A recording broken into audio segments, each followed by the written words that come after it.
और आप फौरन परेशान हो जाते हैं। वो झूठ बोलता है कि वो शिया उलमा मुझसे आके कहते हैं। अब दोनों में से एक बात है भाई, ये सुन लो, उसके जो फॉलोवर हैं सुन लें, दोनों में से एक बात है, अगर कोई शिया अकायद तशय्यो के खिलाफ आके उससे बातें करता है तो हमें उसकी चेहरा दिखा के वो कौन है हम भी तो देखें। और जब वो ये कहेगा तो शिया रहेगा ही नहीं।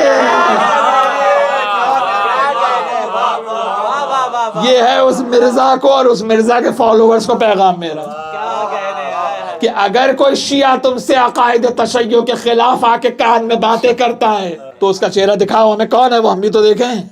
और जब वो ये कहेगा कि अलम बिदत है तो वो रहेगा ही नहीं इधर, तो अब वो उधर ही रखो उसे, हमें जरूरत नहीं है। हमने तो नहीं सुना आज तक कि कोई इधर से उधर गया हो।